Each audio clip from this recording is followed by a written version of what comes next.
बैराग पर मैं विशेष कहना नहीं चाहता हूँ। एक बार भागवत कुप्पा घाट में प्रवचन कर रहा था, वहाँ एक मोती बाबा थे, हमको रोक दिए, बाबा बैराग का प्रवचन नहीं कीजिए। कुमारखंड एक ब्लॉक है मुरलीगंज में प्रवचन कर रहा, चिट्ठी डलवा के आप बैराग को प्रवचन नहीं कीजिए। यही कारण है कि लड़के लड़कियां जो विरक्त हो जाते हैं, साधु बन के निकल जाते हैं, रोक दिया। नहीं तो एक ही सुने थे आप, एक ही के घंटे में, आधे घंटे के प्रवचन में बैराग पर जब होता था, सचमुच में लड़के विरक्त होकर साधु बन जाते। हमारे बिछाव में कोई नहीं बैठते, जिस विद्यार्थी को हम पढ़ाते थे इशारा से कह देते थे कि बैराग बनेगा। अजीत बाबा आए, 4 युवक हमारे बजरा आश्रम पर दिनेशानंद भोजन बना रहे थे। इन लोगों को प्रवचन सुना, एक लड़का रोने लगा। हम जा कहते हैं ये लोग रात्रि रुकेंगे, भोजन चारों के लिए बना दो। कहा कैसे जानते हैं? हम क्या देख में कुछ साधु बनेगा? कहा कैसे जानते हैं? कहा आप जानते हैं ना। दूसरे दिन वो आए, हमारा प्रोग्राम लिया, सचमुच वो विरक्त होकर साधु बना। आपको सुनाया था कि मैं अपने आश्रम पर प्रवचन कर रहा था। श्री दिनेशानंद बालक, छोटे से बालक थे, 21-20 वर्ष के लगभग छोटे हैं। तो उठाई, कहा कि हम बिना भजन भेद का, हम आज एक तारा देखा। मात्र एकाग्रता से ये सुन रहा था, एक तारे का दर्शन का उपलब्धि बताया। एवं प्रकार से जितने विद्यार्थी को आप देखते हैं विरक्त होकर साधु को अगल बगल में बैठे हुए, अन्य क्षेत्र में भी हैं, वो बैराग के ही प्रवचन सुन के वो विरक्त हो जाते थे और साधु रूप में आकर के ध्यान भजन में लग जाते थे। लेकिन बैराग पर तो जरूर कहना चाहिए, बिनु गुरु होए कि ज्ञान, ज्ञान होए कि बैराग बिनु। गुरु होने के बावजूद अगर विरक्ति नहीं है, बैराग आपको नहीं है, तो आपका भजन कभी नहीं बन सकता। अब है, आप जाप के संबंध में सुन रहे थे। एक बार दीक्षा जो पढ़े लिखे आदमी होते हैं, दीक्षा के बावजूद भी अन्य शास्त्रों को पढ़ते, अन्य संतों की वाणी को पढ़ते रहते। चतुर्भुज की पुस्तक में हमने पढ़ा कि जब तो संत मत में मन ही मन बचाता है, अन्य संत लोग कहते नहीं, पहले वाचिक जब बताना चाहिए, तब उपांशु बताना चाहिए, तब मानस जब बताना चाहिए। मन जब तक नहीं थकेगा तो उपांशु जब नहीं होगा, उसका मानस ध्यान बन ही नहीं सकता है।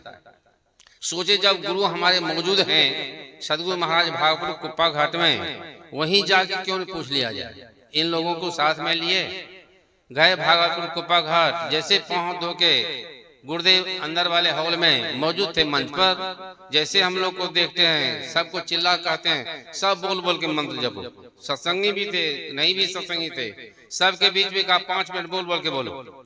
फिर कहते हैं 5 मिनट ओट से जपो, फिर 5 मिनट मानस जप करो। जो हम पूछते गुरु देखते ही उसका जवाब दे दिया। तो हम समझ गए यहाँ भी तीनों तरह का जप बताया जाता है।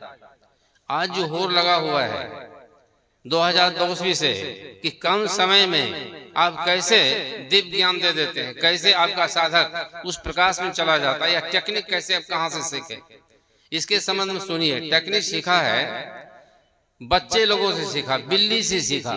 कहा बिल्ली से कैसे सीखे आप? कहा रामकृष्ण महाराज की पुस्तक पढ़े थे, उसमें दिया हुआ था बिल्ली के बच्चा मात्र म्यों म्यों करती है, अंधी रहती, आंखें खुली रहती हैं, माँ आती है उस बच्चे को लेके जहां को तहां को चली जाती है। उसी तरह से बच्चे की तरह, बिल्ली की बच्चे की तरह अगर साधक जो दीक्षा लिए है चिल्ला चिल्ला के बिल्ली की तरह जब करेंगे, तो उसके जो माता पिता हैं, उनके जो इष्ट हैं, उनके जो गुरु हैं, उस आवाज को जब सुनेंगे तो स्वयं वो पहुंच जाएंगे, उस बच्चे को लेके जहां जाने को वो चले जाएंगे। इस तरह से बिल्ली के बच्चे तरह जो जब करेंगे बोल बोल के, चिल्ला चिल्ला के, वो तो कभी देखे नहीं गुरु को, तो गुरु का रूप कैसे मनो में रूप बनाएंगे, और गुरु चले आएंगे, माता पिता बिल्ली रूप में चले आएंगे, आपको परमात्मा घर लेके चले जाएंगे। इसलिए यही टेक्निक है, पहले बोल बोल के जपना चाहिए, इसके बाद ओठ से जपना चाहिए। आप मानस जब जो करते हैं, बहुत आदमी नींद में चले जाते हैं, बहुत आदमी मंत्र को भूल जाते हैं, उस समय आप सुन ही रहे थे, इसलिए पहले बोल बोल के जपना चाहिए। कल बैठा हुआ था, कल ही परसों की कहानी है, कुछ बच्चे लोग ध्यान करने बहुत आगे हो गए हैं, 3-4 दिनों की 7 दिनों का अभ्यास जो चला, बहुत बच्चे युवक लोग आगे बढ़ गए ध्यान में। इसी कचरा में होर लगा हुआ है, हमारे पास सब पहुंच रहे हैं, बाबा हम लोग आगे कैसे बढ़ेंगे, कैसे बढ़ेगा, समय तो तुम लोग तब देगा तब ने। तो एक बच्ची कह रही थी अपनी दादी को, हम मन मन जपेंगे, हमको नहीं होता, हम बोल बोल के जपेंगे। दादी कहते नहीं नहीं, किताब में लिखा है कि मन ही मन सो जा, मन ही मन जपो। हम चुपचाप रह गए, इसको तो हम दीक्षा दिए हैं, हम बोल बोल के आगे बढ़ा रहे हैं। इनका एक गुरु घरों में दादी हो गई, कहते नहीं मन ही मन जपो। हम कहते हैं बोल बोल के पहले जपो, दादी कहते हैं मन ही मन जपो। अब क्या होगा? बहुत गुरु चलता फिरता गुरु होते हैं, जो जैसा सुनते हैं वही रख देते हैं, खिचड़ी हो जाता है, वह साधक ध्यान में आगे नहीं बढ़ता है। हाल ही में पूर्णिया में कभी नहीं गया, मिला जुला के 8 दिन गया, 8 बार गया होगा। श्रीमत्ता गए, बिशनपुर गए, पूर्णिया में 3 या 4 बार गए होगा, जोड़ के जो होगा। वहां पर 50 बरस 30 बरस 40 वर्ष का भजन भेदी है, विद्वान है, इंजीनियर है, डॉक्टर है, कुछ भी ध्यान में नहीं देता है। मुझे हंसी आती है, दुख होता है कि मैं मेहनत कर कुछ ज्ञान को प्राप्त किया, ये लोग क्यों नहीं कर रहे? शायद दीक्षा देने वाले दोबारा नहीं पूछते होंगे, नहीं समझाते होंगे, या पूछने के लिए जाता होगा तो कुछ कह के टाल देते होंगे। यही कारण है कि लोग साधना में आगे नहीं बढ़ रहे। बात तो वही है, दीक्षा दे के जो चले जाते हैं उलट के नहीं देखते। बसरमी बख्तियारपुर में हमारे साई स्वामी जी महाराज, संत जी महाराज आए थे, दोनों जुगल प्रोग्राम में 9 दिनों से हम व्यवस्था में जुड़े हुए थे। एक मास्टर को दीक्षा दिलाया। मास्टर जब दीक्षा लेकर आया, क्या जपता था? जय गुरु जय गुरु। हम कहा ये मंत्र तो नहीं। गए हम साई स्वामी कहने, हुजूर आप लोग जो दीक्षा देते हैं हजारों की संख्या में, पीछे वाला नहीं सुनता है। अब फिर दोबारा आपके पास जाते हैं, आपके गेट पे खड़े रहते हैं, बाबा भी आराम कर रहे हैं, बाबा भी कह रहे हैं लौटिए, लौटा देता है। तीसरी बार हिम्मत नहीं करता है कि आपके पास जाए। वो मंत्र याद नहीं रहा तो क्या जपेगा? उसका जीवन बर्बाद हुआ कि नहीं?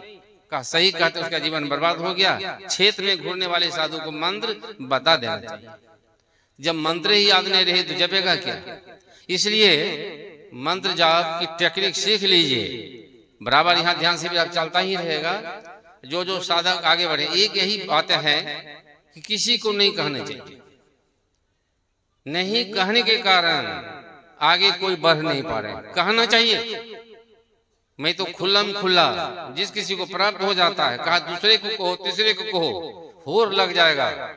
1 महीना के नहीं, 15 दिन के नहीं, महीनों लग जाए तो लग जाए। उस गांव में एक होर मच जाएगा, एक वातावरण बन जाएगा, सब ज्ञानी ध्यानी हो जाएगा, आगे बढ़ेंगे। पूरे बिहार में घूम घूम के तो यही कर रहे हैं, और क्या कर रहे हैं। अब रहा बैराग की बात। बैराग की बात जो है, गोपीचंद को बैराग कैसे हुआ? हैंडसम बालक है, बच्चा खेल रहा है, माँ रो रही है, झरोखे से रो रही है, आंसू टपक रहे हैं। बच्चा दौड़ के गया, माँ तू क्यों रो रही है? बेटा तुम्हारा शरीर कितना सुंदर है, कितना सुंदर है। तुम्हारे पिताजी का शरीर और तुमसे भी सुंदर था, लेकिन काल कवलित हो गया, दुनिया में वो नहीं है, तुम भी दुनिया में नहीं रहोगे। तो क्या करना पड़ेगा माँ बताओ ने? तब बाबा की कुटिया में जाओ, बाबा जो कुछ उपदेश दे सुन के आओ। आए बाबा कहने माँ से ही कुछ शिक्षा ले आओ। माँ के पास युवक आता है, 3 मुट्ठी भिक्षा मांगता है। माँ भी तो समझदार थी, कहा 1 मुट्ठी भिक्षा दिया, 2 दिया, 3 दिया, का इसका अर्थ क्या हुआ? कहा बेटा मजबूत गढ़ में तू रहना जा, और जब नींद भूख लगे तब खाना, समझे, स्वादिष्ट भोजन खाना। तीसरी बात है मुलायम सज्जा पे सोना। कहा कहाँ मिलेगा? तो बाबा की कुटिया में। बच्चा वहाँ गोपीचंद चला गया तो गीला किला तो नहीं देखा, खुला दरबार था, कोई भी मार सकता था। सोने के लिए कंकर पत्थर मिला और सूखी रोटी मिली।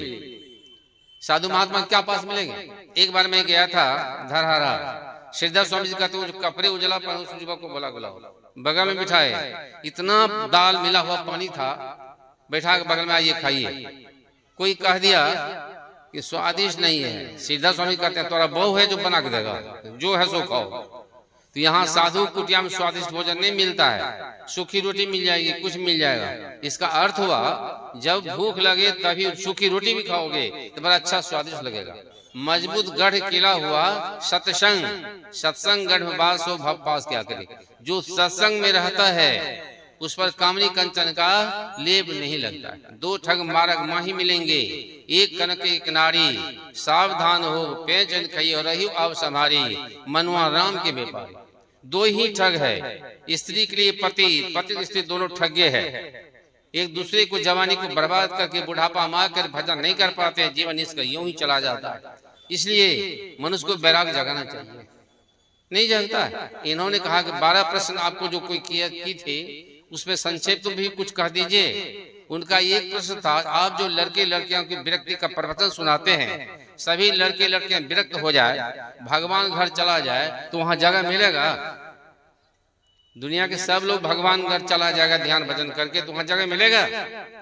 उस लड़की को समझाते हैं, सुनो, तुम्हारे घर समाज के लोग जब शादी करने जाते हैं, बारात पार्टी जब बारात को जाती है, जन बासा में जब जगह मिलता है, क्या सो पाते हैं? तो नहीं, बड़ा दिक्कत से कठिनाई से होते हैं। कहा वही वापस जब हो जाते अपने घर को आराम से सोते हैं। हाँ, अपने अपने घर में आराम से सोते हैं। कहा यह तुम लोग बारात पार्टी आई हो, ये संसार जो सीमित संसार है, ये बारात पार्टी आई हो, और तुम लोग यहाँ वापस करके जहाँ कहाँ से आए हो, तो परमात्मा घर से है, तो जाओ तो परमात्मा घर। हाँ बाबा, परमात्मा घर हम जहाँ गए तो सब आनंद से सोए।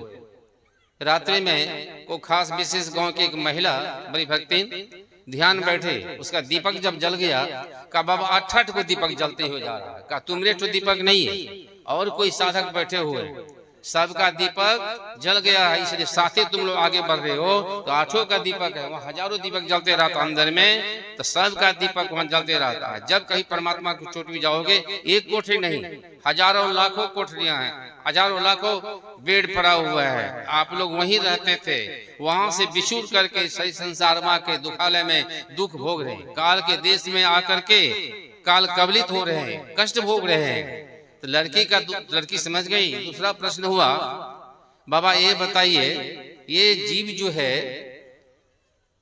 जो है माता गर्भ में कैसे प्रवेश करते? हाउ एम्ब्रो एंटर्स इन जायगोट, यह भ्रूण में जीव कब कैसे प्रवेश करता है, उसका भी जवाब दिया।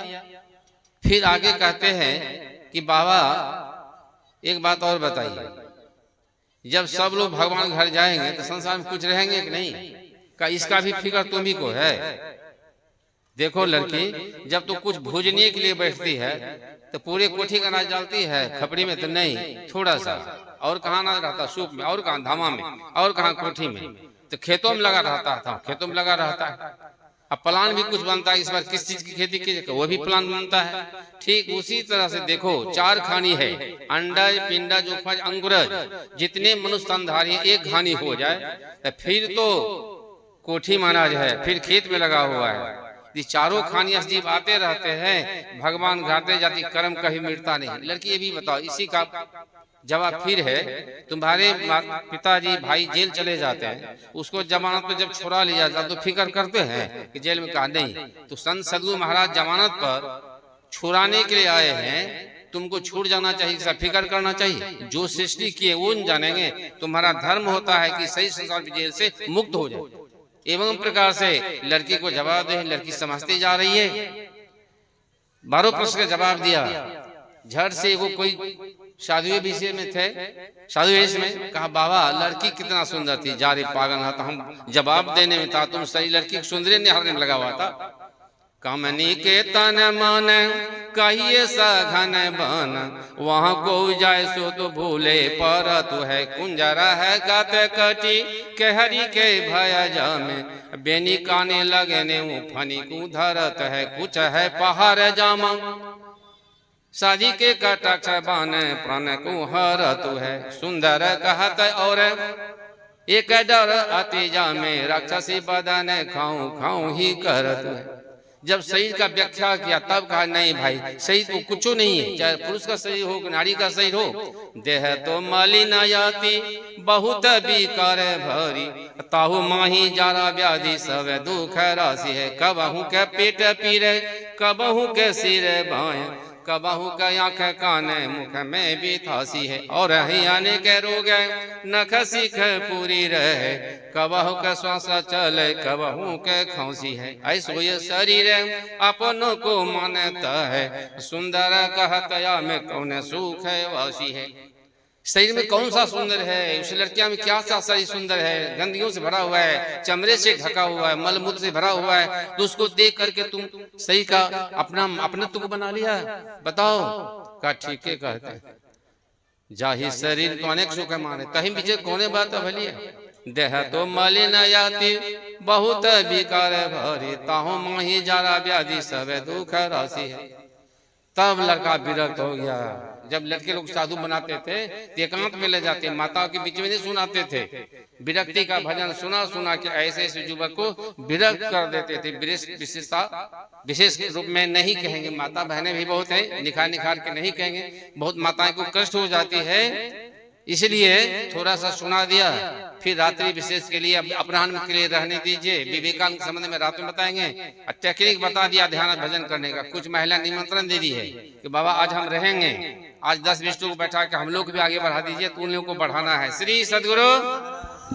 श्री सदगुरु महाराज की जय।